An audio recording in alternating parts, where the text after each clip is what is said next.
Hey everybody, welcome to Dad's Den of Pop Culture.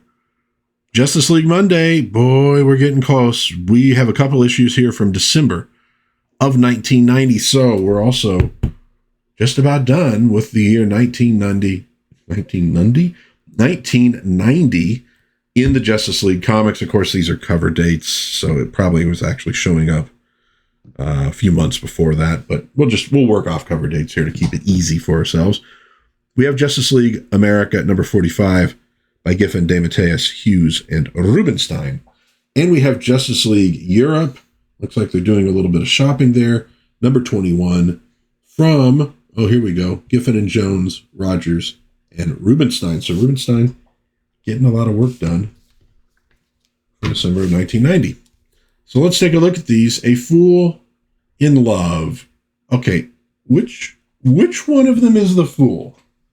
Don't be so sure it's just Guy Gardner, because she's going out with him. I mean, gotta think about that.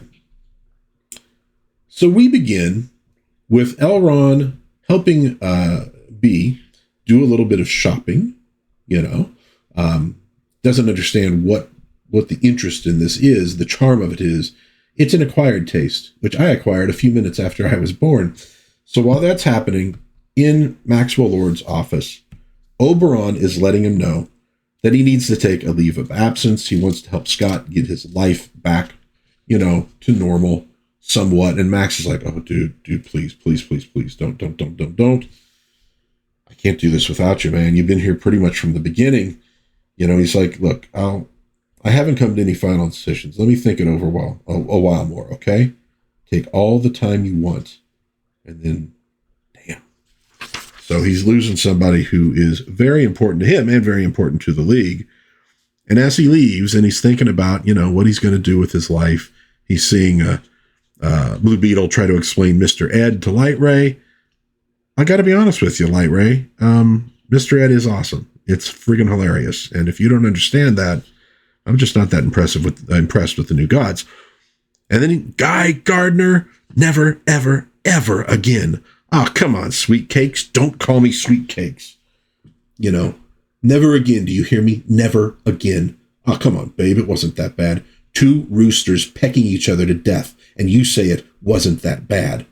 And don't call me babe. So, Hell on Ice. A little bit of trouble between the budding lovebirds. Look, Ice does see some good in Guy. Maybe she shouldn't, but she sees some good in Guy. And I will also, let's throw this out here, because we got a very crowded credit box there, which now I have to try to read. We have, and they get kind of cute with this one. Keith Giffen, married with children. J.M. DeMatteis, divorced with child. Russell Braun will gladly show you his etchings. So Russell Braun is doing some of the art from this one. You can tell this is obviously an Adam Hughes. So he definitely did that. This looks like it's hard to say. We got John Beatty, who's doing some of the inking. Bob Lappin, Gene D'Angelo, Kevin Dooley, Andy Helfer.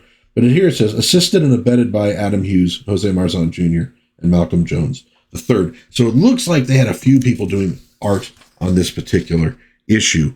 So they're arguing back and forth about this kind of stuff. And he's desperately trying to get another date with Ice. And he's like, okay, you know what? Give me another chance and I'll let you choose. You can choose where we're going.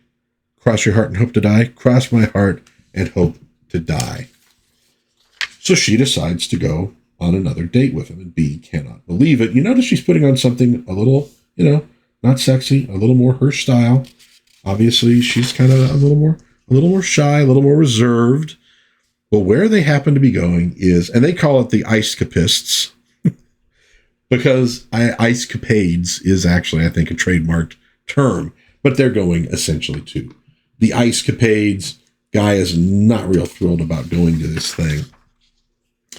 But who is thrilled is Blue Beetle when he finds out what Guy is having to go see. And he comes up with a cunning plan to make fun of him. And he has to enlist Kilowog into it, because we know Kilowog is capable of building highly technical things very, very quickly.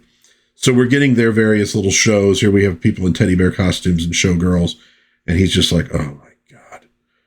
It's like, where's Black Hand when you need him? If you recall, their first date was interrupted by Black Hand, who was convinced they were after him, and did not go well for Black Hand. So Beetle and Bee and Kilowog all show up at the Ice Capades, and they're telling this guy, we got this great thing. You got to put it on. It's to honor Guy Gardner. It's for his birthday. He's going to love it. He's going to love it. So the second half of the show starts. She's very excited. Oh, the next act is Andy the Aardvark and the Poppy Seed Street Muppets doing a salute to Arbor Day. Oh, joy. Ladies and gentlemen, tonight, a special treat not included in your program books. I wonder what it could be. Maybe Andy the Aardvark's going to do a salute to Arnold Schwarzenegger and Machine Gun the Poppy Seed Street Muppets. Guy, it was a joke. Well, what the special thing is, and they say it's in salute to Guy Gardner, great American hero. It is Guy Gardner on ice. And you see Guy's face. Guy Gardner on ice. Oh, I'm not sure he's going to like this surprise after all. And here comes this big Guy Gardner. I don't know if it's a guy in a costume, but I think it's supposed to be kind of a robot or something. So he comes out there doing all this stuff, falling on his butt. You can see that people are laughing. And she's like, Guy, I think maybe we should leave now. He's getting angrier and angrier. And it ends, of course, with his pants falling down. And we see Bee up there. Beetle, don't you think this has gone far enough? In a word, no. Beetle is totally into it, and this is Guy's response. A scream.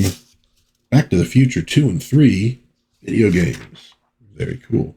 Hey, look at this. It's 1990, and we are still getting at least one page of these kinds of ads.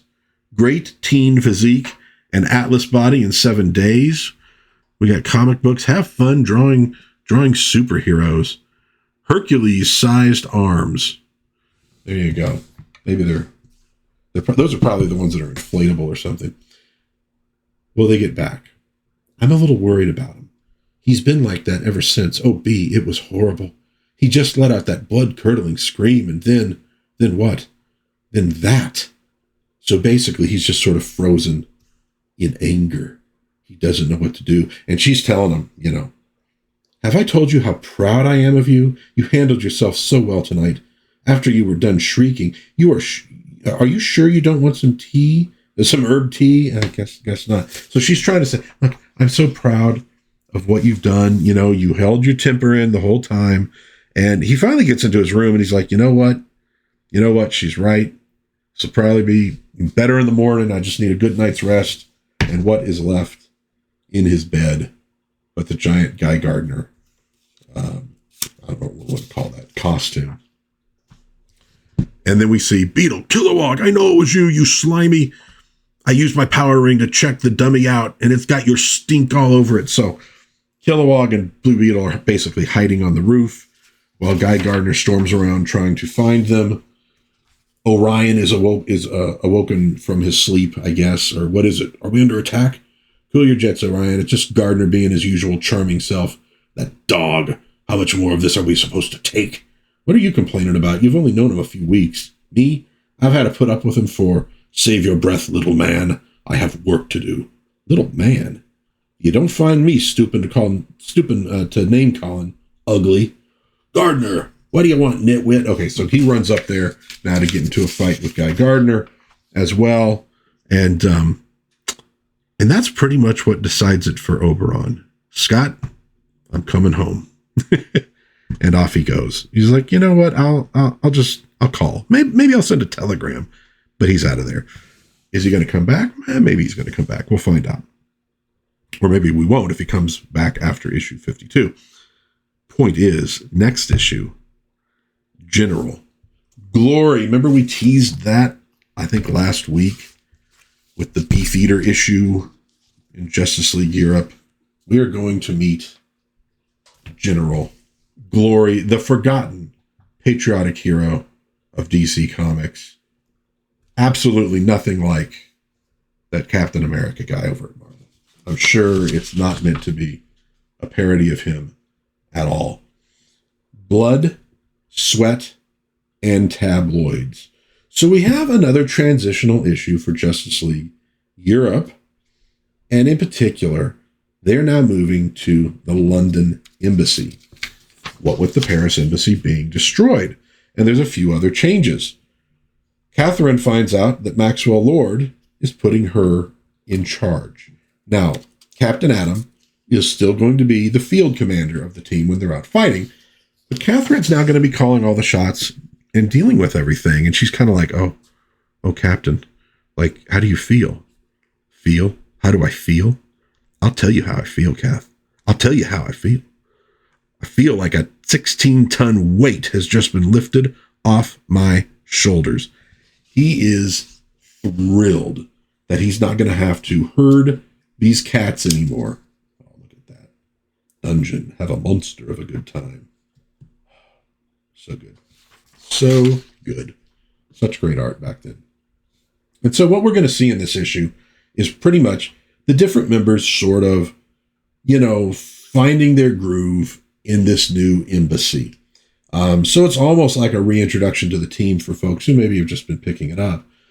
We have Silver Sorceress kind of talking with people, and she's trying to like connect with folks. Well, Dimitri, you're kind of a stranger to this country, and I'm a stranger to the planet. And well, we're going shopping. You want to come with us? No. She goes, we didn't lose all of our clothes. And we have Power Girl. And Power Girl is not happy because the English tabloids have printed a picture of her playing volleyball. And she's very sensitive about that kind of thing. She does not like to be objectified. And Captain Atom is like, well, I'm not going to do anything about it. What do you mean? No, I'm not going to do a thing because guess what? I'm not in charge anymore. Go talk to Catherine. And she does. Meanwhile, we get Wally West, who gets to use Max's credit cards at Stodgepole and Ramsbottom Gentlemen's Clothiers, buying up just about everything that he can get because he likes money. And here we have the Crimson Fox in her normal guise. And I'm not sure if she's supposed to be Vivian or Constance here. I don't think they make it clear necessarily, but she shows up at Revson Industries, which she runs, the London office. And the guy there is like, oh, it's wonderful to have you here. And how long are you going to be here? Indefinitely. Have my apartment readied, s'il vous plaît. Be certain that my office is fully equipped. My secretary will arrive tomorrow. You will see to his needs. Yes, Mum. And deliver all current paperwork to me. I am certain I will find everything in perfect order. Oh, yes, Mum. But one must make sure for oneself, no? So, since she figures I'm going to be in London a bit now as the Crimson Fox, might as well run the company from there. And I'm sure that guy is really thrilled. Blue Jay is out checking out London, and he's like, well, I mean, it's similar to my world. It's different from my world. But you know what? A man could do a lot worse. He's actually pretty happy that he's, frankly, in a much better place now. We get Catherine talking to Max about what's going on and having to deal with, I believe, the Power Girl issue. We have, a man, his like prize bull mastiff was killed by that friggin' crazy cat. And once again, he's like, Captain Atom is just like, hey, this is great. It's not my problem anymore. This is wonderful.